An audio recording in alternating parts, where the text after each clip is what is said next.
si on va tous les deux du même côté, là on peut avoir une vidéo en plein écran, quasiment. Presque.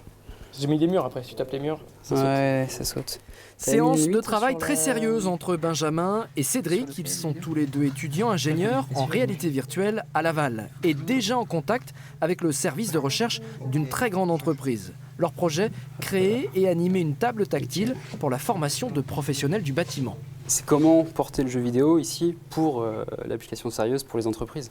C'est assez intéressant parce qu'on manipule des technologies qui ne sont pas forcément faites pour ça à l'origine et qui finalement s'adaptent très bien. La cohabitation réussie entre monde virtuel et monde de l'entreprise, on l'a déjà testé ici, grandeur nature, dans cette société spécialisée dans les pompes industrielles. Avant même son installation sur site, ce poste de travail a été virtualisé grâce à un logiciel développé par d'anciens étudiants de Laval. Objectif, repérer des incohérences de conception, mais aussi prévenir des risques de mauvaise posture.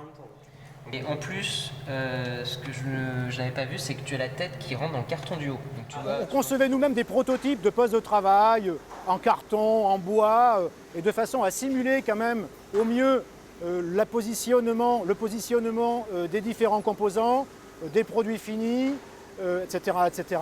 Avec les technologies actuelles, on peut aller beaucoup plus loin, on peut modifier très facilement l'environnement, et l'opérateur a vraiment la sensation physique d'être complètement dans son nouvel environnement. Après les postes de travail virtuels, des étudiants planchent aujourd'hui sur une visite de l'entreprise en 3 dimensions.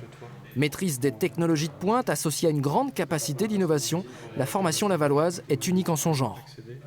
On a la chance de surfer sur la vague technologique, des iPads, Kinect, etc. L'interaction avec les mondes 3D qui sont en plein essor, puisque le web demain va devenir 3D. Et donc là, on forme vraiment les étudiants qui vont être aptes à mener tous ces projets.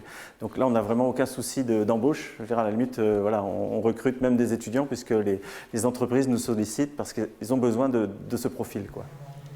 Les petits génies du virtuel Made in Mayenne ne connaissent donc pas la crise de l'emploi. 100% des étudiants sont embauchés dans les 3 mois qui suivent la fin de leur formation.